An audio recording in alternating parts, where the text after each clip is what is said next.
Hello everyone, कैसे हैं आप सब। आई होप आप सब अच्छे होंगे और आपने अपनी पढ़ाई अब स्टार्ट कर दी होगी। अगर नहीं करी है तो प्लीज स्टार्ट कर दें, ये ना सोचें कि अभी हमारे पास बहुत टाइम। तो आज हम क्लास 9 का साइंस का फिजिक्स में मोशन चैप्टर स्टार्ट करने जा रहे हैं।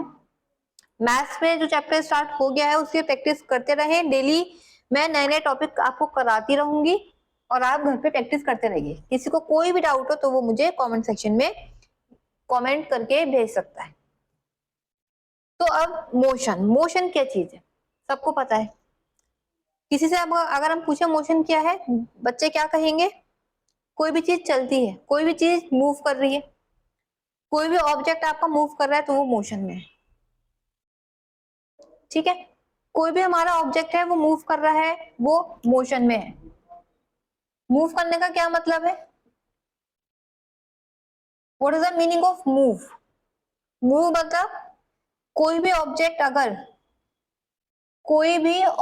अगर टाइम के अकॉर्डिंग अपनी पोजीशन चेंज कर रहा है। मतलब टी सेकंड पे ए आपका यहां पे था, आफ्टर 5 मिनट्स ए ऑब्जेक्ट आपका कहाँ आ गया है? वो आपका इधर आ गया है। इट मीन्स ए ऑब्जेक्ट ने विद रिस्पेक्ट टू टाइम अपनी पोजीशन चेंज करी है। तो जब भी कोई ऑब्जेक्ट टाइम की रेस्पेक्ट में अपनी पोजीशन चेंज करता है उसे हम क्या बोलते हैं? मोशन, कि वो ऑब्जेक्ट मोशन में। तो इसकी एक प्रॉपर डेफिनेशन है। A object is said to be in motion when its position changes continuously with respect to a stationary object taken as a reference point. अब इन्होंने एक चीज कही है, स्टेशनरी ऑब्जेक्ट। ये स्टेशनरी ऑब्जेक्ट क्या है?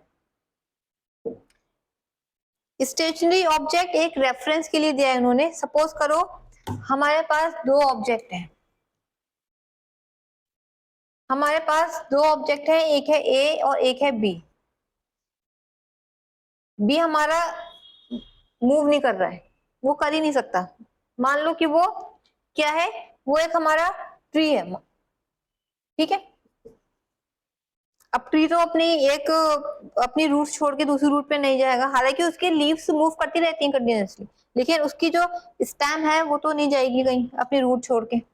तो ये हमारा ट्री है और ये हमारी एक कार है जो कि मूव कर रही है और आफ्टर सेकेंड वो यहाँ पर आ गई।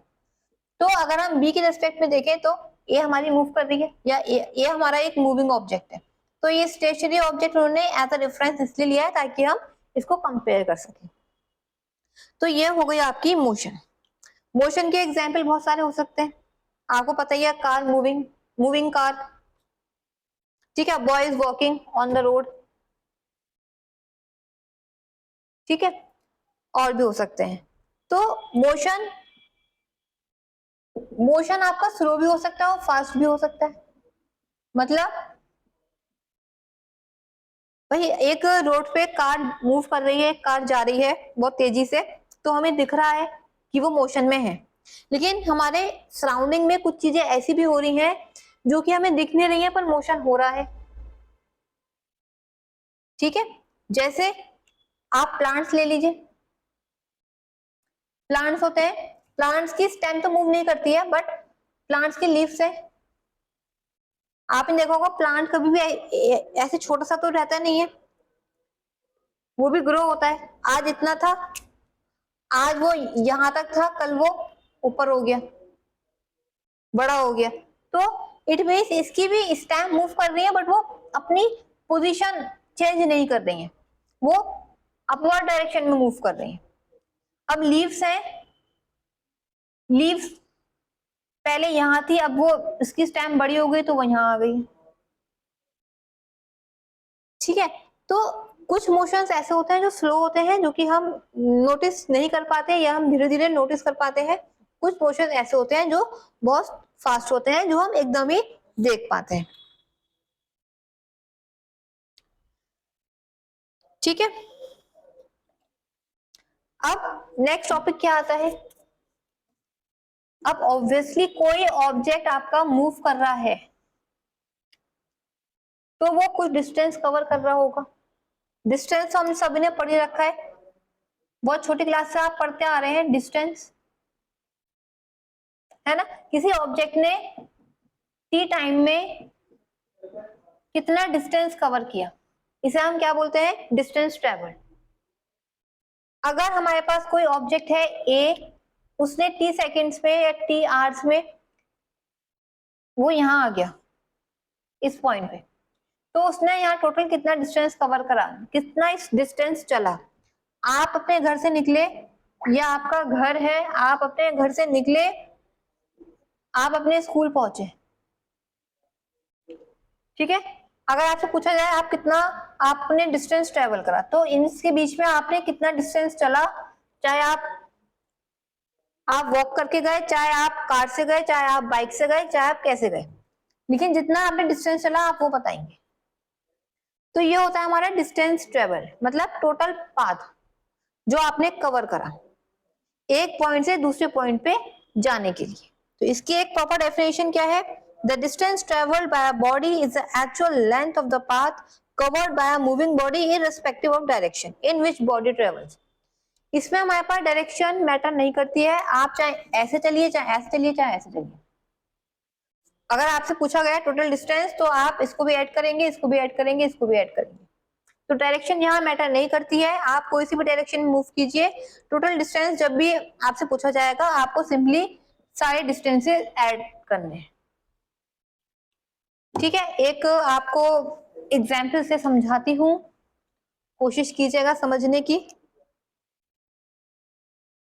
एक बॉय है, पहले वो ए पॉइंट पे था, फिर वो बी पॉइंट पे आया, ठीक है, फिर वो आया सी पॉइंट पे। ए से बी पे वो चला 4 किलोमीटर, बी से सी पे वो चला आपका 3 किलोमीटर। अब बताइए total distance travel, very easy, 4 kilometre plus 3 kilometre, distance कितना हो गया, 4 प्लस 3 इट मीन 7 किलोमीटर, ठीक है। यहाँ पे डायरेक्शन आपकी कोई मैटर नहीं करती, चाहे वो यहाँ चला हो चाहे वो ऊपर चला हो, सिंपली आपको वैल्यूज ऐड करनी। अगर वो और आगे भी चलता, अगर वो ऐसे चलता, फिर वो ऐसे चलता, फिर ऐसे चलता, तो आप सिंपली इन सब की वैल्यूज को ऐड ऑन करते रहते और आपका टोटल डिस्टेंस ट्रेवल आ जाता, ठीक है, बहुत इजी है। अब एक नेक्स्ट टॉपिक आता है डिस्प्लेसमेंट। अब ये डिस्प्लेसमेंट क्या है,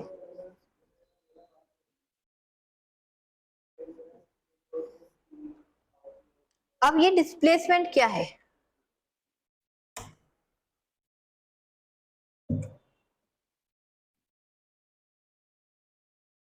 डिस्प्लेसमेंट क्या है आपका।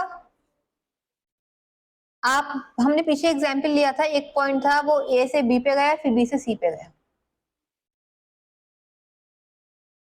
डिस्प्लेसमेंट है आपका शॉर्टेड डिस्टेंस, या फिर आप कह सकते हैं इनिशियल पॉइंट और फाइनल पॉइंट इनका डिफरेंस,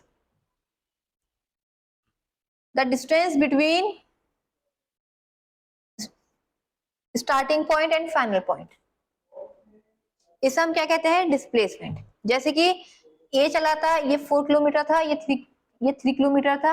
अब आपको फाइंड आउट करना है डिस्प्लेसमेंट, तो आपको क्या करना है, आपको ए और सी के बीच का डिस्टेंस फाइंड आउट करना है। क्यों, क्योंकि ए हमारे स्टार्टिंग पॉइंट था, या तो स्टार्टिंग पॉइंट कह लीजिए या इनिशियल पॉइंट कह लीजिए, ठीक है, और सी आपका फाइनल पॉइंट था। तो इन दोनों के बीच की जो भी डिस्टेंस होगी उसे हम क्या बोलेंगे, डिस्प्लेसमेंट। बहुत ही इंपॉर्टेंट टॉपिक है ये। तो डिस्प्लेसमेंट क्या है आपका, when a body moves from one point to another the distance travelled refers to the actual length of the indirect path, whereas displacement refers to the straight line path between the initial and the final position. Displacement आपका initial और final position के बीच का straight path है। अब ये वाला question समझते हैं, ये 4 किलोमीटर था, ये 3 किलोमीटर था, आपको डिस्प्लेसमेंट फाइंड आउट करना है, इट मींस आपको ये फाइंड आउट करना है। सिंपली आप यहाँ से पाइथागोरस लगाएंगे और ये वैल्यू आप फाइंड आउट कर लेंगे, वो आपका आंसर हो जाएगा, ठीक है। अब भाई डिस्प्लेसमेंट भी हमें डिस्टेंस बता रहा है और डिस्टेंस भी डिस्टेंस है, तो इन दोनों में क्या डिफरेंस है? भाई हमने अब तक डिस्टेंस ही पढ़ा था, ये डिस्प्लेसमेंट नई चीज आई है, लेकिन काम में डिस्टेंस का ही कर रहा है, तो इसमें आखिर क्या डिफरेंस है?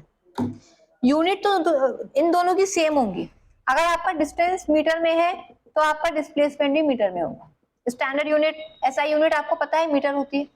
अगर किलोमीटर है तो डिस्प्लेसमेंट भी आपका किलोमीटर में आएगा, ठीक है। लेकिन अब देखते हैं इसमें डिफरेंस क्या है। डिस्टेंस और डिस्प्लेसमेंट यहीं पे देख लीजिए। डिस्टेंस डिस्प्लेसमेंट में एक तो आपके पास डायरेक्शन इन्वॉल्व होती है। डिस्प्लेसमेंट में आंसर के साथ साथ आपको डायरेक्शन भी लिखनी है कि किस डायरेक्शन में।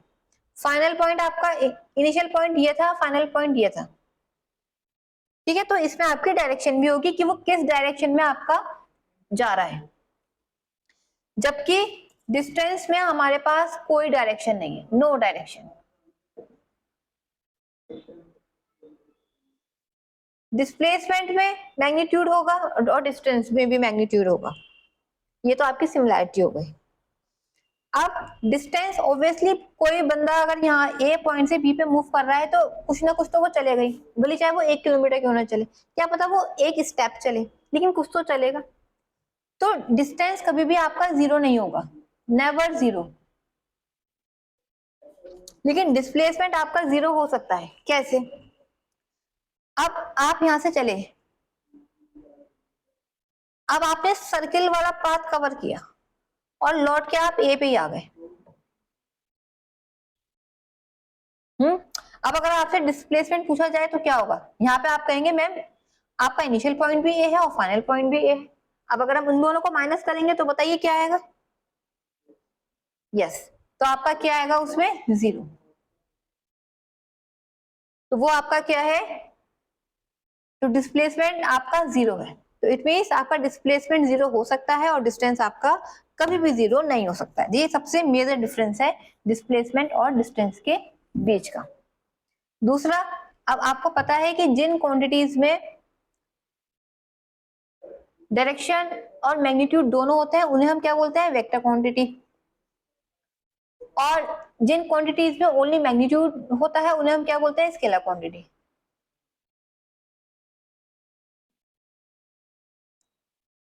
ठीक है, तो आपके क्या क्या डिफरेंस हो गए? Distance is a scalar quantity whereas displacement is a vector quantity. क्यों? Because distance has only magnitude and no direction, but displacement has both magnitude as well as direction. The value of distance can never be zero, but the value of displacement can be zero.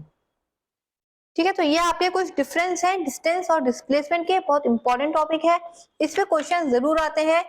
ये एक बार read out कर लीजिए, आपकी book Lakhmir Manjeet में बहुत अच्छे से explain कर रखा है इसे, पढ़ के आइए थोड़ा सा। कल हम इसके बेसिस पे क्वेश्चंस अटेम्प्ट करेंगे, कुछ एग्जांपल्स करेंगे, एनसीईआरटी के करेंगे, लखमीर मंजीत के करेंगे। और मैं बुक की बात करूं तो बस आप 2 ही बुक सफिशिएंट है आपके लिए, एक तो एनसीईआरटी और एक लखमीर मंजीत। आप फिजिक्स, केमिस्ट्री, बायो तीनों की लखमीर मंजीत भी ले सकते हैं और एक एनसीईआरटी भी लीजिए, क्योंकि एनसीईआरटी के क्वेश्चंस बहुत अच्छे हैं और बहुत इंपॉर्टेंट भी। वीडियो को अगर पहली बार देख रहे हैं, चैनल पे अगर पहली बार आए हैं तो चैनल को सब्सक्राइब करना ना भूलें। वीडियो को लाइक कीजिए, शेयर कीजिए, कमेंट कीजिए और बहुत ज्यादा शेयर कीजिए ताकि और लोग भी इसको सब्सक्राइब करें और मेरी वीडियोस देख सकें। Thank you so much.